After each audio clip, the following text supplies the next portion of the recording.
मेरा नाम सीमा है। मेरे पापा एक फैक्ट्री में मजदूरी का काम किया करते थे, जिसमें बहुत पैसे नहीं मिलते थे, जिस वजह से घर की रोटी भी बड़ी ही मुश्किल से चल पा रही थी। हमारा मकान भी किराए का था। ये तो भगवान का शुक्र था कि मकान मालिक बहुत अच्छा और शरीफ आदमी था। कभी किराए की वजह से झगड़ा नहीं किया करता था। वो तो उल्टा कभी कभार हमारी मदद भी किया करता था। भगवान की उस पर बहुत कृपा थी और वो बहुत पैसे वाला था और उसके और भी बहुत सारे मकान थे जो उसने किराए पर लगाए हुए थे। हम सिर्फ दो बहनें थीं और हमारा कोई भाई नहीं था। मेरी बड़ी बहन का नाम गीता था। जब मैं 16 साल की हुई तो मैंने 10वीं क्लास पास कर लिया था। उसके बाद से मैं घर में ही बैठी रहती। मेरी बहन गीता की शादी बहुत पहले हो चुकी थी और हमारे घर से आधे घंटे की दूरी पर ही वो रहती थी। वो घर में अकेली होती थी। उसका पति एक चमड़े वाली फैक्ट्री में काम करता था। वो सुबह जाता और रात को ही घर आता था। मेरी बहन उसके साथ शादी बिल्कुल भी नहीं करना चाहती थी, क्योंकि वो किसी और को पसंद करती थी। लेकिन इससे पहले कि वो ये बात सबको बताती, मेरे पापा और मम्मी को पता चल गया था।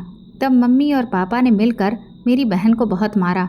उसके बाद अपनी मर्जी के आदमी के साथ उसकी शादी करवा दी। ये भी नहीं सोचा कि वो उसको पसंद करती भी है या नहीं। शादी वाले दिन मेरी बहन गीता अपनी जीवन लीला समाप्त करने ही वाली थी कि अचानक मैंने उसका हाथ रोक लिया और कहा कि ऐसा मत करो, क्योंकि ऐसा सिर्फ डरपोक और कायर लोग किया करते हैं। मेरी बहन रोकर चुप हो गई और फिर मैंने ये बात अपनी मम्मी को बता दी कि गीता ने अपने पास जहर छुपाया हुआ है जो ये शादी की रात खाने वाली है। मम्मी ने फिर से उसको बुरा भला कहना शुरू कर दिया और जहर भी उससे छीन लिया। मेरी बहन ऐसी हो गई थी जैसे उसकी जंग सारी दुनिया के साथ थी। अपने पति के सामने तो वो कुछ भी बोलती नहीं थी, उससे वो बहुत डरती थी, लेकिन हमारे साथ वो बात कर लिया करती थी। मगर अब हमेशा अजीब बातें करती रहती थी। हर दम जली कटी हुई बातें वो करती थी। मुझे तब बहुत खुशी हुई थी जब मेरी मम्मी और पापा मुझे कहते थे कि तुम कुछ दिनों के लिए अपनी बहन के घर चली जाओ। मैं वैसे भी अपने घर के माहौल से बहुत तंग आ गई थी। हमारे घर में कुछ भी नहीं था। बहन के साथ मेरा टाइम बहुत अच्छा गुजर जाता था। जब उसका पहला बच्चा हुआ तो उसके बच्चे को संभालने वाला कोई नहीं था, इसलिए मैं 1 महीने के लिए उसके घर रहने चली गई थी। मैं उसके बच्चे को अच्छे से संभाल लेती थी। मेरी बहन गीता की हालत बहुत ज़्यादा बुरी थी। डॉक्टर ने कहा था कि वो बहुत ज़्यादा कमज़ोर है। मेरी बहन अब बिना वजह बात बात पर ज़िद करने लगी थी और उस ज़िद में उसने 3 दिन तक खाना भी नहीं खाया था। जब उसे लगता था कि मैं भूख से मरने वाली हूँ, तब वो खाना खा लेती थी और वो कुछ भी अजीब हरकतें करती रहती थी। अपने पति का खुद ही नुकसान करती थी और फिर कहती थी कि मैंने तो ये नहीं किया, और उसके लिए वो कसम भी खा लेती थी। उसे किसी भी बात का डर नहीं था। वो कहती थी कि जो मेरे साथ होना था वो तो हो चुका, अब मुझे किसी बात का डर नहीं रहा। जिस आदमी को मैं खोने से डरती थी, जिससे मैं मोहब्बत करती थी, वो तो मुझसे छीन लिया गया। वो तो मेरे माँ बाप को भी यही कहती थी कि अब आप छोटी की भी शादी कर दें, उसको क्यों बिठाया हुआ है। मुझे तो 17 साल की उम्र में ही कुर्बान कर दिया था, तो उसको क्यों 18 साल तक बिठा कर रखा हुआ है। माँ कहती थी कि कोई अच्छा रिश्ता उसके लिए नहीं मिल रहा है। जैसे ही कोई अच्छा रिश्ता मिलेगा तो हम सीमा की शादी भी कर देंगे। मैंने कहा, दीदी आप मेरी शादी के पीछे क्यों पड़ी हैं? मैंने आपकी हालत देखी है, इसलिए मुझे शादी नहीं करनी है। तब गीता दीदी मुझसे कहती कि तुम भी तो फंसो इस सब झंझट में। मैं भी उनकी बेटी थी, तुम भी उनकी बेटी हो। क्या मुझे उन्होंने कीचड़ से उठाया था जो इतनी जल्दी और बिना छानबीन किए मेरी शादी कर दी? और तुम्हारी बारी पर वो अच्छे रिश्ते की तलाश में हैं। मेरी बहन किसी का बुरा नहीं सोचती थी, लेकिन उसकी ज़ुबान बहुत तीखी थी। मम्मी कहती थी कि उसकी ज़ुबान के आगे कोई टिक ही नहीं सकता है। ये तो जब भी बोलती है मुंह फाड़ कर बोलती जाती है। जब उसका पहला बच्चा हुआ तो मैं वहीं पर थी। उसके बाद गीता दीदी का दूसरा बच्चा पैदा होने वाला था, जबकि उसका पहला बेटा सिर्फ 10 महीने का था। मम्मी ने कहा कि बेटा थोड़ा गैप ही कर लेना था, इस तरह तो बड़ी मुश्किल हो जाएगी। उन्होंने कहा कि ये बात आप अपने दामाद से क्यों नहीं कहती हो? तब मेरी मम्मी ने कहा कि उससे थोड़ी ना ऐसी बातें की जाती हैं, लेकिन तुम उसको समझाओ कि अगर बच्चों में थोड़ा गैप नहीं होगा तो इस तरह से तो बच्चे संभालना बहुत मुश्किल हो जाएगा। मेरी बहन कहती थी कि वो मेरी कोई बात नहीं सुनता है। अगर आप लोगों को इतनी ही फिक्र है तो फिर आप लोग ही उसको समझाइए, क्योंकि वो मेरी बात नहीं मानता। मम्मी कहती थी कि सारा कसूर गीता दीदी का है। लगता है उसको खुद बच्चे पैदा करने का बहुत शौक है। मुझे तो खैर मम्मी की बात समझ ही नहीं आती थी कि वो क्या कह रही हैं।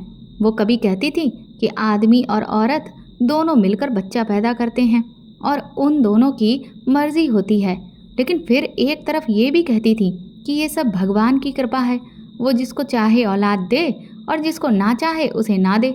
मुझे मम्मी की बातें समझ नहीं आती थी, क्योंकि मैंने सारी ज़िंदगी घर में ही गुजार दी थी। सिर्फ स्कूल के लिए जाती थी और वहाँ से सीधा वापस आ जाती थी। दूसरी दफ़ा मेरी बहन उम्मीद से थी तो उसकी हालत बहुत ज़्यादा ख़राब थी और उसके 2 महीने पहले ही ऐसी हालत हो गई कि उससे बिस्तर से उठा भी नहीं जा रहा था। मैं 2 महीने पहले ही उसके घर पर रहने के लिए चली गई। मेरा बहनोई थोड़ा धार्मिक किस्म का आदमी था। वो औरतों को पर्दे में ही पसंद करता था, लेकिन वो कुछ ज़्यादा ही इस मामले में बोलता था। जब वो घर पर आता था तो मम्मी भी अपने सर पर दुपट्टा कर लेती थी, जबकि आगे पीछे मम्मी दुपट्टा नहीं करती थी। तब इन सब बातों का मम्मी को पता नहीं होता था। दामाद आता था तो पल्लू कर लिया करती थी, दरवाजे को भी बंद कर देती थी। दामाद को कह रही होती थी कि हमारे घर में तो जी 20 घंटे दरवाज़ा बंद रहता है। मैं पहले तो पूछती हूँ कि कौन आया है, फिर जाकर कहीं दरवाज़ा खोलती हूँ, जबकि ऐसा कुछ भी नहीं था। हमारे घर में जो भी चाहे मुंह उठाकर आ जाता था। बल्कि मेरी मम्मी की तो एक ऐसी औरत के साथ भी दोस्ती थी जिसको पूरा मोहल्ला अच्छा नहीं समझता था, फिर भी उसके साथ मम्मी ने दोस्ती कर रखी थी और पापा को भी इस बात पर ऐतराज़ था। लेकिन मम्मी कहती थी कि मेरी इकलौती सहेली है तो उसको तो छोड़ दो, और मम्मी अपने दामाद के सामने तो उस औरत का नाम ही नहीं लेती थी। एक दफ़ा ऐसा हुआ कि दामाद साहब बैठे थे तो वही औरत ऊपर से आ गई। मम्मी घबरा गई और उस औरत से कहा कि नहीं, हमारे घर में कुछ भी नहीं है, आज हमने खाने में कुछ नहीं बनाया, तुम किसी दूसरे घर से मांगो। वो भी हैरान रह गई और चुप होकर चली गई। बाद में मम्मी उस औरत से माफ़ी मांग लेती थी कि बेटी की ससुराल का मामला है ना, अब ऐसा तो करना पड़ता ही है, आखिर क्या करूं। वो औरत भी समझ गई कि बेटी के मामले में तो झूठ बोलना पड़ता है, बहुत रख रखाव भी रखने पड़ते हैं ताकि उसका घर बना रहे। मेरी बहन को महीने पहले ही दर्द शुरू हो गया। रात के वक्त एक कमरा मुझे उन लोगों ने दे दिया हुआ था जिसमें मैं पहले वाले बेटे को संभाला करती थी, क्योंकि मेरी बहन से तो अब अपने आप को संभालना ही मुश्किल था। मेरा बहनोई रात को मुझे और मम्मी को दूसरे कमरे में भेज देता। आधी रात को अचानक से मुझे चीखने चिल्लाने की आवाज़ें आने लगतीं। पता चला कि दर्द शुरू हो गया है। तब मेरी मम्मी को भी बुलाया और वो उसे डॉक्टर के पास ले गई। इस दफ़ा मेरी बहन ने फिर से एक बेटा पैदा किया था, लेकिन मेरी बहन की हालत बहुत बुरी थी। डॉक्टर ने यहाँ तक भी कह दिया था कि बच्चे को बचाया जाए कि माँ को। तब सबने यही कहा कि माँ को बचाएं, लेकिन फिर टाइम पर सब कुछ सही हुआ और दोनों बच गए। भगवान की कृपा थी, मेरी बहन बच गई थी। प्रार्थना कर करके हमारा भी बुरा हाल हो गया था। मेरी बहन का हर बार ऑपरेशन से ही बच्चा होता था, कभी नॉर्मल डिलीवरी आज तक नहीं हुई थी। आज तो ऐसा लगता था कि डॉक्टर अभी कोई बुरी खबर सुना देंगे। हम सब खुद को तैयार किए बैठे थे, लेकिन सब कुछ ठीक हो गया। अब रात के वक्त दोनों बच्चे मेरे पास होते थे और बहन अपने कमरे में अपने पति के साथ होती थी। वो रात को देर से आता। मेरी बहन की सारी खूबसूरती खराब हो गई थी। उसकी शक्ल देखकर ऐसा लगता था कि जैसे वो 40 साल की बुढ़िया है। उसकी उम्र जबकि सिर्फ 22 साल थी, लेकिन बच्चे पैदा करने की वजह से ये सब कुछ हुआ था या फिर टेंशन लेने की वजह से, हमें नहीं पता। मगर जब हम अकेले बैठे होते थे तो वो अपने उसी आशिक के बारे में बातें करती रहती थी जिसका नाम राजेश था। दीदी कहती थी कि वो मुझसे बहुत मोहब्बत करता है। अभी भी अगर मैं उसके पास चली जाऊं तो वो मुझे कबूल कर लेगा। उसने अभी तक शादी नहीं की है। मैंने कहा, तुम्हें कैसे पता है उसके बारे में, तुम उसकी खबर कैसे रखती हो? उसने कहा कि राजेश ने मुझसे वादा किया था कि वो मेरे अलावा किसी से शादी नहीं करेगा। मैंने कहा कि अगर तुम्हारे पति को ये बात पता चल गई तो फिर क्या होगा? तो कहने लगी कि ज़्यादा से ज़्यादा क्या करेगा, मुझ पर हाथ उठाएगा, मार डालेगा, मुझे कोई परवाह नहीं, ये तो पहले भी मारता रहता है। मैंने कहा, जीजा जी तुम पर हाथ उठाते हैं? तो अचानक मेरी बहन अपनी बात से साफ मुकर गई और बोली कि बस वो तो मैंने ऐसे ही गुस्से में कह दिया था। इतना तो मुझे भी पता था कि मेरे बहनोई मारते नहीं थे, क्योंकि औरत की वो बहुत इज्जत किया करते थे और औरत पर हाथ उठाना अच्छी बात नहीं समझते थे। औरत कमज़ोर होती है और कमज़ोर के ऊपर हाथ उठाना बुज़दिली है। एक दिन रात हुई तो दोनों बच्चे मेरे पास थे। अब दोनों छोटे छोटे बच्चों के साथ कौन सो सकता है? पहला बेटा तो फिर भी सो गया, लेकिन छोटा बच्चा मुझे बहुत तंग कर रहा था, जिसकी वजह से मुझे नींद भी नहीं आ रही थी। थोड़ी देर के बाद बहन के कमरे से मुझे तू तू मैं मैं की आवाज़ आने लगी। मैं समझ गई कि क्या हो रहा है। मैं चुप होकर बैठ गई और सोचा कि वो उन लोगों का अपना निजी मामला है, मुझे नहीं वहाँ जाना चाहिए। लेकिन थोड़ी देर के बाद मेरी बहन चीखने लगी और अपने पति से माफ़िया मांग रही थी। मैं उठकर आंगन में आई तो आवाज़ आना बंद हो गई, जबकि मैं सुनना चाहती थी कि वो लोग क्या बातें कर रहे थे। उसके बाद दोबारा आवाज़ नहीं आई। सुबह मैंने ये बात अपनी बहन से नहीं पूछी, क्योंकि उसका चेहरा भी अजीब सा बना हुआ था। लेकिन उसने तो हर वक्त ऐसा मुंह बनाया हुआ था कि जैसे जाने कौन सी कयामत आ गई हो, जैसे सारी दुनिया के दुख दर्द सिर्फ वही झेल रही है और सारी दुनिया की जिम्मेदारियां मेरी बहन के कंधों पर है। मेरी बहन वाकई बहुत ज़्यादा जिद्दी थी। उसके इसी रवैये की वजह से शायद रात को जीजा जी से उसने डांट खाई थी और अभी तक वो मुंह बनाकर बैठी थी। हमें भी अपने बहनोई का पता था कि वो इतने बुरे इंसान नहीं थे, लेकिन अपनी बहन का ज़रूर पता था कि वो बहुत ज़्यादा जिद्दी थी। कभी वो उनकी जेब से पैसे निकाल कर कहती कि मुझे नहीं पता कहाँ गए, कभी अपने पति के कपड़े जला देती और कहती थी कि मैंने नहीं जलाए, तो कभी उनके कपड़ों पर कोई चीज़ फेंक देती थी जिससे कपड़े गंदे हो जाते और फिर खुद ही कहती थी, क्या हो गया है, लाइए मैं साफ़ कर दूँ। और कपड़े धोने में इतनी देर लगाती कि जहाँ उन्हें जाना होता वहाँ उनको पहुँचने में देर हो जाती थी। शायद औरत का बदला लेने का यही तरीका होता है, जबकि कहा जाता है कि पढ़ी लिखी और नेक औरत अपनी नस्लें तक संवार देती है। इस बात में कोई शक नहीं है। इसी तरह औरतों के अंदर अगर आप इंतकाम भर दें तो वो फिर नस्ल भी बर्बाद कर सकती है। और मेरी बहन भी ऐसा ही इंतकाम ले रही थी, क्योंकि उसके अंदर बदला भरा हुआ था। मम्मी पापा और अपने पति से, यहाँ तक कि मुझसे भी उसे शिकवा था। वो मुझसे कहती रहती थी कि सीमा, शादी के दिन तुमने क्यों सबको बताया था कि मैं मरने वाली हूँ? अगर मैं मर जाती तो मेरी जान छूट जाती। तुम कर लेती इस आदमी से शादी। माँ बाप की इज्जत बचानी थी तो फिर इस तरह से बचाती। मुझे क्यों मरने से रोका था?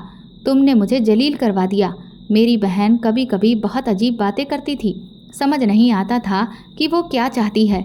अगली रात फिर मेरी बहन के कमरे से अजीबोगरीब किस्म की आवाज़ें आने लगीं। अब तो मैं उठकर आंगन में आ गई और जब उन आवाज़ों को गौर से सुना तो वो कुछ इस तरह की आवाज़ थी, क्योंकि वो कह रही थी कि छोड़ दो मुझे, भगवान के लिए छोड़ दो, ऐसा मत करो, ऐसा करोगे तो मैं मर जाऊंगी। मैं हैरान रह गई थी कि क्या हो रहा है। मेरा बहनोई मेरी बहन के साथ कोई झगड़ा नहीं कर रहा था, ना ही उसे कोई डांट रहा था। मेरी बहन खुद ही ये सब कुछ बोल रही थी। मुझे नहीं पता था कि क्या हो रहा है, लेकिन अगले दिन मेरी बहन की तबीयत बहुत ख़राब हो गई। उसने कहा, चलो डॉक्टर के पास चलते हैं, बच्चों को मम्मी के पास छोड़ दो। और उसे मैं डॉक्टर के पास ले गई। डॉक्टर ने चेकअप किया और कहा कि एक तो तुम्हारे बच्चों में गैप बहुत कम है, ऊपर से अभी अभी तुम्हारा बच्चा पैदा हुआ है, तुम्हें शर्म नहीं आती? मैंने पहले भी तुम्हें कहा था कि इस तरह का कोई काम नहीं करना है। अपने पति को मना नहीं कर सकती थी क्या? मुझे डॉक्टर की बातें समझ नहीं आ रही थी। मेरी बहन डॉक्टर को भी यही कह रही थी कि हाँ ठीक है, मेरी गलती है। डॉक्टर ने फिर उसे ना जाने क्या क्या कहा, लेकिन जब मैं वहाँ पर नहीं थी तो उनके पीछे बहुत सी बातें हुई, क्योंकि मैं नीचे दवाई लेने आ गई थी। उसके बाद मेरी बहन से मैंने पूछा कि डॉक्टर ने क्या कहा, लेकिन उसने मुझे कुछ भी नहीं बताया। मेरी बहन का पहला बेटा 1 साल का था और छोटा बेटा 3 महीने का था। और फिर अचानक मेरी बहन ने ये खबर सुनाई कि वो फिर से पेट से है। इस दफ़ा तो हम सब ने अपना सर ही पकड़ लिया। हमने कहा कि पागल तो नहीं हो गई हो, तुम्हारा दिमाग तो नहीं खराब हो गया है? लेकिन वो कोई जवाब नहीं देती थी, बस चुपचाप बैठी रहती थी। मुझे ऐसा लगता था कि उसने ये अपनी जीवन लीला समाप्त करने का एक नया तरीका निकाला है, क्योंकि बच्चा पैदा करने से औरतों की सारी सेहत और ज़िंदगी दांव पर लग जाती है। 9 महीने में कुछ भी हो सकता है और फिर आखिरी वक्त में कुछ ना कुछ हो ही जाता है। बहुत सी औरतें हैं जो बच्चा पैदा करते हुए मर जाती हैं। पिछली दफ़ा भी तो डॉक्टर ने यही कहा कि बच्चों को बचाना है या माँ को, लेकिन किस्मत अच्छी थी और हम सब की प्रार्थनाओं से दोनों बच गए थे। मगर इस दफ़ा तो मुझे लग रहा था कि उसका पति भी उसको मारना चाहता है और वो खुद भी मरना चाहती थी। जब भी बच्चे की खबर सुनाई जाती थी तो मेरे बहनोई का रवैया बहुत अच्छा हो जाता था। वो तो बहुत खुश होता था, कहता भगवान की कृपा है, बाकी सब अच्छा होगा। आदमियों को क्या पता होता है कि उनको तो बच्चा पकड़ा दिया जाता है। तुम्हारा बेटा या बेटी पैदा हुई है, वो ये नहीं सोचते कि कितनी मुश्किल से ये दिन आता है। मम्मी ने बहुत समझाया मगर दीदी को किसी की परवाह नहीं थी। मम्मी ने कहा कि गीता बेटी, अपने बच्चों की परवाह कर लो। अगर माँ मर जाए तो बच्चे बेसहारा हो जाते हैं। चाहे कोई कितनी भी अच्छी नानी, दादी, बुआ, मौसी हो, लेकिन एक माँ की तरह बच्चों को कोई नहीं संभालता जिस तरह एक माँ अपने बच्चों को संभालती है। क्यों तुम अपनी ज़िंदगी की दुश्मन बन गई हो? तुम्हारा हर बार ऑपरेशन से बच्चा पैदा होता है और तुम 22 साल की उम्र में 3 बच्चों की माँ हो चुकी हो। और अगर अब तुम्हें कुछ हो गया तो हम क्या करेंगे? जब हम दीदी को डॉक्टर के पास ले गए, जिसके पास पहले भी लेकर जाते थे, तो उसने ये केस लेने से ही मना कर दिया। उसने कहा कि इस दफ़ा मैं इनका केस नहीं लूँगी क्योंकि ये मरने वाली हैं। उनकी हालत देखो, उनका खून सिर्फ 6 यूनिट है और ये चली हैं बच्चा पैदा करने। जिसने भी उनके साथ ये सब कुछ किया है वो भी उसको जान से मारना चाहता है। मेरी बहन खामोश बैठी थी, जैसे उसे किसी बात की परवाह ही नहीं थी। यहाँ तक कि डॉक्टर ने भी उसकी बेइज्जती कर दी, लेकिन उसने कोई जवाब नहीं दिया। हमने डॉक्टर से कहा कि अगर इस प्रेगनेंसी को ख़त्म कर दिया जाए तो। डॉक्टर ने कहा कि उसके लिए भी अब बहुत देर हो गई है, इस तरह से तो ये पक्का मर जाएगी। डॉक्टर ने वो केस नहीं लिया, लेकिन उन्होंने कहा कि अब जो होना था वो हो गया है। आप लोग सिर्फ प्रार्थना करें उसकी ज़िंदगी के लिए कि उसकी ज़िंदगी बच जाए, वरना तो फिर उसको कोई भी अब नहीं बचा सकता। उसे किसी और डॉक्टर के पास ले जाएं। उस डॉक्टर ने कहा कि मुझे अपना रिकॉर्ड ख़राब नहीं करना। अगर मेरे हाथों में उसकी जान निकल गई तो मेरे लिए बहुत मुश्किल बन जाएगी, क्योंकि मुझे अपना करियर शुरू किए हुए कम ही दिन हुए हैं। मैं ऐसा कोई भी केस नहीं लेना चाहती जिसमें मरीज खुद अपनी ज़िंदगी का दुश्मन बना फिर रहा है। डॉक्टर की बात बिल्कुल ठीक थी। मरते तो सब अपने टाइम पर ही हैं। जिसका टाइम पूरा हो जाता है वही मरता है। लेकिन डॉक्टर के ऊपर ये धब्बा लग जाता है कि उसके हाथों में इतनी औरतें मरी हैं। फिर उसके बाद उसके मरीज कम होना शुरू हो जाते हैं। इसलिए हम किसी और डॉक्टर के पास चले गए और उसको ये नहीं बताया कि उससे पहले भी उनके 2 बच्चे हैं। तब जाकर उसने उस केस को लिया। लेकिन उसका कहना था कि माँ की हालत बहुत ज़्यादा बुरी है। रोज़ रात को मेरी बहन के कमरे से अजीबोगरीब किस्म की आवाज़ें आती थीं। मेरी बहन अपने पति से बार बार रो रो कर माफ़िया मांगती थी। मुझे ऐसा लगता था कि जो कुछ भी हो रहा है उसका ताल्लुक़ इसी सब से है और मुझे अपनी बहन को बचाना था, जैसे मैंने पहले बचाया था। मुझे ये बात सबको बता देनी चाहिए थी, लेकिन अगर ऐसे मैं ये बात बताती तो मेरी बात पर कोई भी यकीन नहीं करता, क्योंकि उस वक्त मेरे पास कोई सबूत नहीं था। मुझे कोई सबूत चाहिए था, क्योंकि या तो मेरी बहन अपने साथ कुछ गलत कर रही थी या फिर उसके साथ कुछ गलत हो रहा था, क्योंकि उसकी जान पर बन गई थी। और असलियत जानने के लिए मुझे किसी तरह उनके कमरे में झांक कर देखना था कि रात को उनके कमरे में क्या होता है, और सबूत के लिए मैं उनकी आवाज़ रिकॉर्ड कर लेती। आवाज़ को रिकॉर्ड करना मेरे लिए कोई मुश्किल काम नहीं था, लेकिन खाली आवाज़ों के सबूत से काम नहीं चलने वाला था। रात को जब मेरी बहन को मेरा जीजा मार रहा था या जो कुछ भी कर रहा था वो मैंने रिकॉर्ड कर लिया। आवाज़ तो मेरे पास रिकॉर्ड हो गई थी। अब दूसरा काम था कमरे के अंदर झांकना, और मैंने उनके कमरे की खिड़की पहले ही खोल दी थी। खिड़की को सिर्फ अंदर से ही खोला जा सकता था और सफाई करने के बहाने से मैंने खिड़की खोल दी थी। अब मैं बाहर से उसे पकड़कर आराम से खोल सकती थी और जिससे आवाज़ भी नहीं आती। बच्चे भी इधर दोनों सो रहे थे, लेकिन मुझे बहुत ज़्यादा डर लग रहा था। और फिर जब मैंने अंदर झांक कर देखा तो मेरे कदमों तले से ज़मीन निकल गई। मेरी इतनी बहादुर बहन जो सारे ज़माने के खिलाफ खड़ी थी और किसी से डरती नहीं थी, उस आदमी से क्यों डरती थी? आज मुझे समझ आ गया था कि वो इंसान नहीं जानवर था। वो तो मेरी बहन पर बहुत बड़ा जुल्म कर रहा था। मुझे इतना बुरा महसूस हुआ कि मैं वहीं पर बेहोश हो गई। सुबह आँख खुली तो मम्मी पापा सबको इकट्ठा किया और वीडियो भी मैंने थोड़ी सी बना ली थी, लेकिन वीडियो किसी को दिखाने के काबिल नहीं थी। मम्मी को वीडियो दिखाई तो वो भी हैरान रह गईं और बहन पर गुस्सा होने लगीं कि उसने पहले क्यों नहीं बताया कि उसका पति जो बड़ा धार्मिक बना फिरता है, ये तो इंसान कहलाने के लायक भी नहीं था। मेरा बहनोई मेरी बहन के साथ ऐसा सलूक करता था जैसे वो इसकी बीवी नहीं बल्कि खरीदी हुई कोई औरत है, और जानबूझकर उससे बच्चा पैदा करवाता था। कहता था कि मुझे तुमसे 7 बेटे चाहिए, मैं खानदान में अपना नाम ऊंचा करना चाहता हूँ।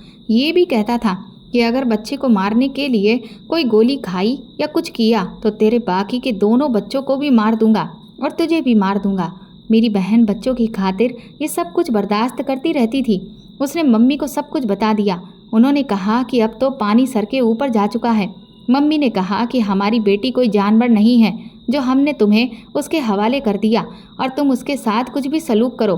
फिर हम लोग अपनी बहन को बहाने से घर बुला लाए और उसके बाद उसे वापस भेजने से मना कर दिया और हमने उस आदमी को तलाक के पेपर भेज दिए। मेरी बहन ने जाकर अदालत में कह दिया कि मुझे उस आदमी के साथ अब नहीं रहना है। अब तो कोई कुछ भी नहीं कर सकता था। अदालत का फैसला मेरी बहन के हक में हो गया था। मेरा बहनोई उसी वक्त गुस्से में पागल हो रहा था और इसीलिए उसने अदालत में बहुत बुरी तरह से हंगामा करना शुरू कर दिया और जज साहब ने उसे उसी वक्त 3 साल की सज़ा दे दी। जब मेरी बहन का तीसरी दफ़ा ऑपरेशन हुआ तो उसकी जान तो बच गई, लेकिन डॉक्टर उसके बच्चे को नहीं बचा पाए थे। वो वक्त हमारे लिए बहुत मुश्किल था। इसी तरह रोते रोते हमारे 2 साल गुजर गए। हम लोगों ने वो मोहल्ला भी छोड़ दिया था। हम नहीं चाहते थे कि कोई मेरी दीदी की बदनामी करे। फिर एक दिन वही लड़का हमारे घर रिश्ता मांगने आया जिसके साथ मेरी बहन शादी करना चाहती थी और घरवालों ने उस वक्त मना कर दिया।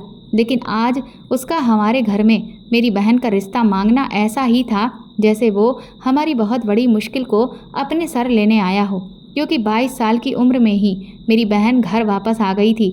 मम्मी पापा ने फ़ौरन हाँ कर दी और उन दोनों की कोर्ट में शादी करवा दी गई। उसने कहा कि मैं दोनों बच्चों को भी साथ रखूँगा और आपकी बेटी का भी पूरा ख्याल रखूँगा। ऐसी होती है मोहब्बत। दुनिया में जहाँ मेरे बहनोई जैसे जानवर लोग होते हैं, वहीं राजेश जैसे अच्छे लोग भी होते हैं। लेकिन हर माँ बाप को ये चाहिए कि बेटी की शादी करते वक्त ये देखें कि इंसान कैसा है, ये ना देखें कि उसके पास पैसे हैं या नहीं, क्योंकि पैसा तो आने जाने वाली चीज़ है, लेकिन अच्छे इंसान से बड़ी कोई चीज़ नहीं होती। आज मेरी बहन अपने घर में खुश है और मेरी शादी भी हो गई है। मेरे माँ बाप बूढ़े हो गए हैं, मगर अब हमारी ज़िंदगी में सुकून ही सुकून है और मेरे खुद भी 2 बच्चे हो गए हैं और मेरा पति भी बहुत अच्छा और नेक इंसान है।